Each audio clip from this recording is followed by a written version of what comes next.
dengan subtema yang sesuai, demografi, kemiskinan, dan kesenjangan.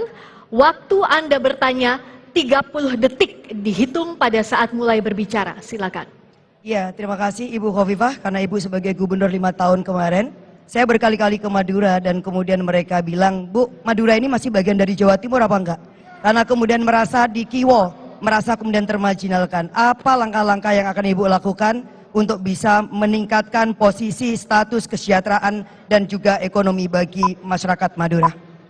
Masih ada waktu, cukup Ibu? Ada yang ditambahkan? Cukup? Baik.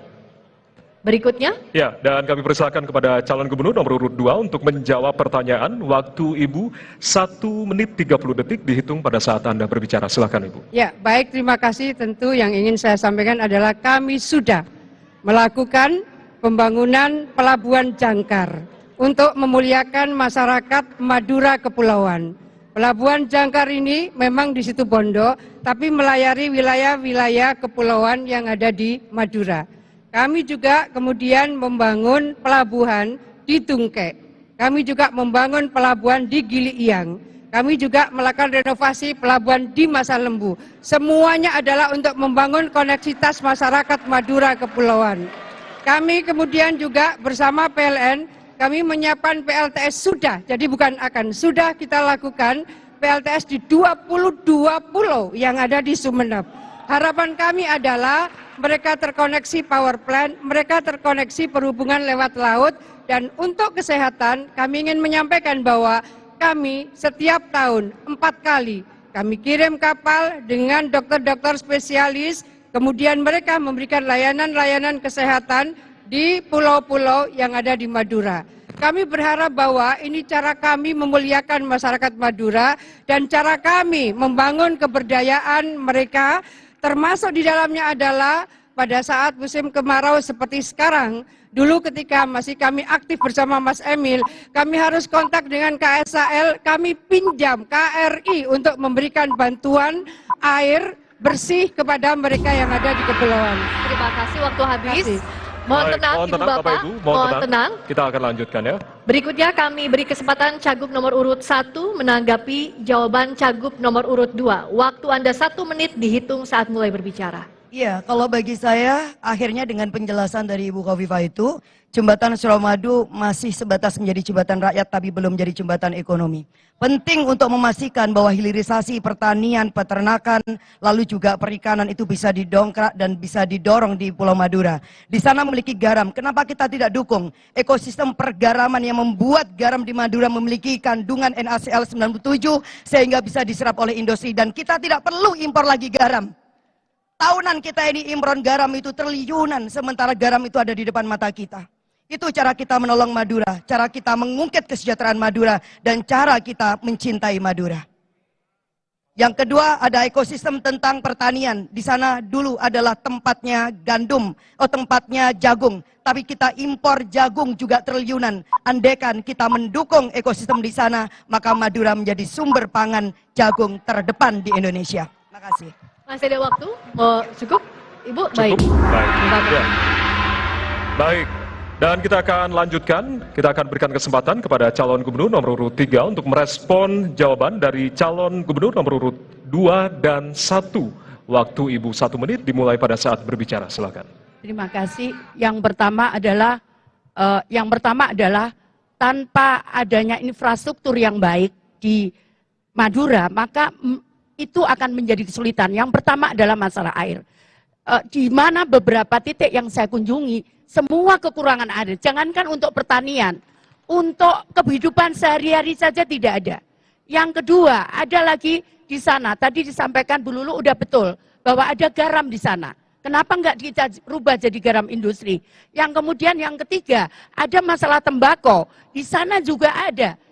Kenapa kita tidak bisa tingkatkan mereka untuk hidup mereka lebih sejahtera? Kemudian yang ketiga, banyak sekali mereka pekerja-pekerja migran yang berasal dari Madura, yang selama ini mereka kebetulan saya yang nangani pekerja migran ilegal tersebut.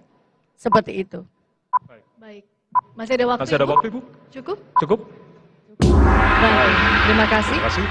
Silakan berikan tepuk tangan Ibu Bapak untuk Silakan, sesi Bapak ini. Ibu. Ya. Baik, terima kasih. Berikutnya kami persilakan untuk calon gubernur nomor urut 2 yang memilih ikon pertanyaan yang ada di LED dan Cagup akan memberikan pertanyaan kepada Cagup nomor urut 3. Pilihannya adalah silakan ke depan Ibu di depan Masih ada podium. Gunung Bromo, Gapura Majapahit, Tugu Pahlawan, Reok, Ludruk, dan Merak Jawa. Silakan Bu Afifah. Reok Ponorogo. Baik, kita akan buka untuk subtema kesehatan. Baik, silakan bertanya kepada calon wakil gubernur nomor urut 3. Waktu bertanya 30 detik dihitung pada saat Baik. Ibu mulai berbicara. Silakan. Kepada paslon nomor urut 3, kami mohon bisa memberikan pendapat bagaimana sebetulnya 93% kabupaten kota di Jawa Timur ini sudah universal health coverage. Tetapi bahwa tetap terjadi penumpukan dalam penggunaan alkes dan rumah sakit tertentu karena reimburse dari BPJS itu tidak semuanya sama dengan biaya operasional cost-nya. Mohon pendapatnya. Terima kasih. Baik, sebentar Ibu, mohon. Sebentar Bu Risma. Ya. Dan kami persilakan kepada calon gubernur Mohon nomor tenang dulu urut Ibu Bapak, 3. mohon tenang. Mohon tenang Ibu Bapak, baik. Terima kasih. Baik, kami persilakan kepada calon gubernur nomor urut 3 untuk menjawab pertanyaan. Waktu Anda 1,5 menit dimulai pada saat Anda berbicara. Silakan Bu Risma. Jadi bagi saya kesehatan gratis untuk masyarakat Jawa Timur itu memungkinkan. Sudah saya hitung bahwa kebutuhan kekurangan yang UHC itu kurang lebih 790 miliar. Itu ada anggarannya di Provinsi Jawa Timur. Yang kedua adalah bagaimana pemerataan ini? Karena selama ini rumah sakit harus ke Surabaya semua. Bagaimana dengan masyarakat di kepulauan-kepulauan di Gresik, kemudian di Sumeneb?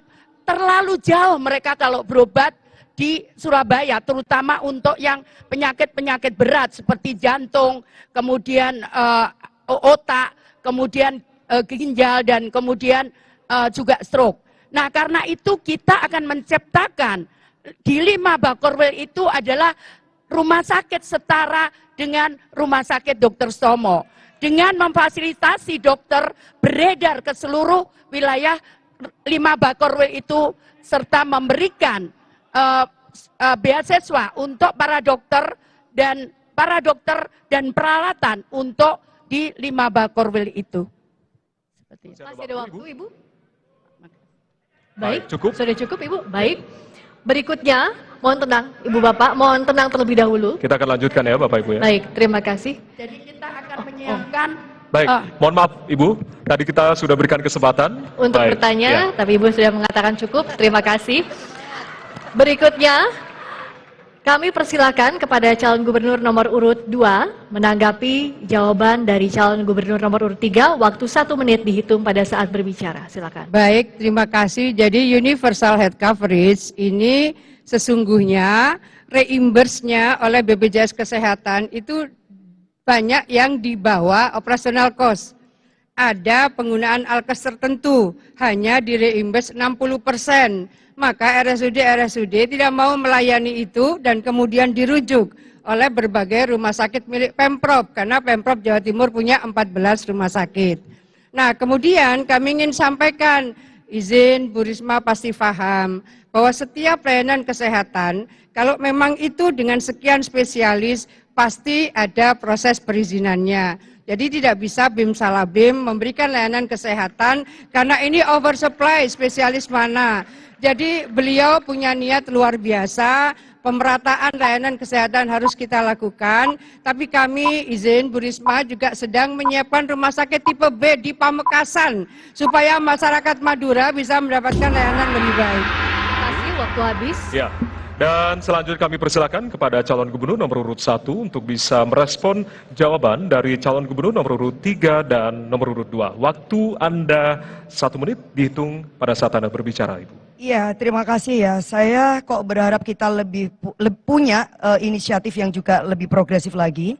Karena memang BPJS tidak mengcover banyak hal, terutama misalnya kalau ada korban kekerasan seksual, kemudian juga korban KDRT, itu juga tidak di-cover. Kemudian juga anak-anak yang menderita ODA, itu juga kemudian tidak di-cover. Andai kan kita punya komitmen politik dan komitmen anggaran, misalnya BPJS pun tidak bisa mengcover, maka kita bisa memberikan dukungan itu dengan mengcover biayanya. Kemudian yang kedua, perlindungan jaminan kesehatan itu juga sangat penting, misalnya bagi kerja-kerja yang berisiko seperti nelayan dan juga petani. Mengapa kemudian itu tidak kita lakukan? Maka Lulu Lukman kalau jadi gubernur, semua kelompok-kelompok rentan inilah yang akan kemudian kita cover kesehatannya dengan anggaran yang memadai. Dan kita yakin bisa, karena Jawa Timur punya anggaran. Jangan dibuang percuma, kita gunakan untuk rakyat kita. Terima kasih. Masih ada waktu, apakah mau ditambahkan? Cukup, baik. Berikan tepuk tangan untuk seluruh calon gubernur. Silakan Bapak Ibu. Yang sudah menjawab pertanyaan dan memberikan pertanyaan. Ya. Berikutnya kami persilakan calon gubernur nomor urut 3 untuk memilih ikon pertanyaan yang ada di LED. Dan ikon yang dipilih adalah masih ada Gunung Bromo, Gapura Majapahit, Merak Jawa, Tugu Pahlawan, dan Ludruk. Gunung Bromo. Gunung ya, Bromo, ya. Baik. Kita akan buka untuk subtema Gunung Bromo adalah subtema pendidikan. Subtema pendidikan ini akan diberikan pertanyaannya untuk calon gubernur nomor urut 1. Waktu Ibu bertanya 30 detik, dihitung pada saat mulai berbicara. Silakan Ibu. Ya, kalau dilihat angka putus sekolah, anak usia 15 sampai 22 tahun di Jawa Timur ini cukup tinggi. Karena itu bagaimana bisa, terutama untuk anak usia 15 sampai 22 tahun ini, mereka bisa mengakses pendidikan yang lebih baik di Jawa Timur. Ya, itu saya kira, namun untuk mencapai itu tentunya ada sekolah-sekolah dasar yang harus pula di-cover supaya. Terima kasih, waktu habis Ibu. Ya, dan selanjutnya kami persilakan kepada calon gubernur nomor urut 1 untuk bisa menjawab pertanyaan. Waktu Anda 1 menit 30 detik dimulai pada saat Anda berbicara. Ya. Jadi persoalan yang terkait dengan partisipasi sekolah itu tentu ada beberapa hal. Mungkin pertama ada daya dukung keluarga yang tidak memungkinkan sehingga mereka bersekolah. Mungkin keterjangkauan akses terhadap sekolah itu juga yang tidak tercukupin. Dan yang ketiga ya memang tidak ada kemampuan untuk kemudian menyelesaikan sekolahnya karena faktor kemiskinan. Maka kami memiliki komitmen Ibu, kalau kita jadi gubernur, kita akan menggratiskan sekolah khususnya agar tuntas sekolah tingkat SMA, SMK, dan madrasah aliyah tanpa kecuali. Bukan hanya gratis sekolahnya, tapi juga gratis seragamnya, sepatunya, dan bahkan pulsanya. Karena ini yang kemudian juga akan menghidupkan ekosistem keekonomian di Jawa Timur dengan adanya itu. Nah yang kedua lebih progresif lagi, maka penting bagi kita untuk menatap masa depan. Kalau kita ingin sumber daya manusia di Jawa Timur itu unggul apalagi mendunia, maka sudah waktunya dong kita juga akan memberikan pendidikan itu hingga sampai sarjana. Dan kita akan memberikan afirmasi untuk anak-anak perempuan, anak-anak rentan, anak-anak yatim, anak telantar dengan beasiswa sampai tuntas perguruan tinggi, termasuk juga anak-anak bagi para penghafal Al-Quran. Saya kira itu yang paling penting. Dan yang kedua adalah memastikan bahwa pendidikan harus berkualitas, sarana prasarananya, gurunya, metode pengajarannya, semua juga harus inklusif, termasuk juga anak bagi mereka yang disabilitas. Dengan demikian maka kita bisa mengadres isu yang terkait dengan rendahnya partisipasi sekolah di Jawa Timur. Ya. Cukup? Baik, terima kasih. Berikutnya kami berikan kesempatan untuk calon gubernur nomor urut 3 menanggapi jawaban dari calon gubernur nomor urut 1. Waktu 1 menit dihitung saat mulai berbicara. Silakan. Jadi kalau dilihat banyak anak sekolah di SD, tingkat SD maupun SMP, mereka juga banyak yang putus sekolah. Karena itu kita juga akan memberikan bantuan untuk supporting sekolah SD dan SMP. Yang berikutnya adalah terutama untuk anak-anak disabilitas, maka kita akan membuat sekolah inklusi di seluruh sekolah SMA, level SMA dan SMK. Kenapa? Karena mereka banyak yang tidak bisa mengakses pendidikan karena mereka disabel. Mereka harus pergi ke tempat sekolah yang jauh jaraknya, karena mereka harus sekolah di sekolah khusus. Karena itu nanti ke depan sekolah SMA SMK itu harus inklusi se-Jawa Timur. Dengan kita mentraining para gurunya menjadi sekolah-sekolah yang bisa memenuhi untuk sekolah inklusi. Apa cukup, Ibu? Cukup? Baik. Ya. Dan selanjutnya kita akan berikan kesempatan untuk calon gubernur nomor urut 2 untuk merespon jawaban dari paslon nomor urut 3 dan 1. Waktu Anda 1 menit Ibu dimulai dari saat Anda berbicara. Baik, terima kasih Bu Risma, betul, karena memang untuk sekolah SLB itu adalah tanggung jawab provinsi. Jadi SMA, SMK, dan SLB itu adalah dalam kewenangan provinsi. Dan kami memiliki sekolah-sekolah SLB juga unit-unit UPT untuk memberikan vocational training. Jadi tidak hanya sekolah formal, tapi vocational training bagi penyandang disabilitas. Kami juga membangun koneksitas dengan hampir semua perusahaan supaya memastikan bahwa mereka akan mengambil minimal 2% tenaga kerja mereka dari penyandang disabilitas.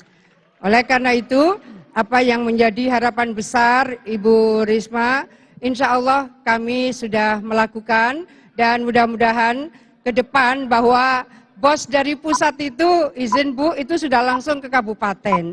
Jadi untuk SD, SMP, dulu lewat Pemprov, tapi 2 tahun berjalan ini sudah langsung ke kabupaten. Masih waktu habis.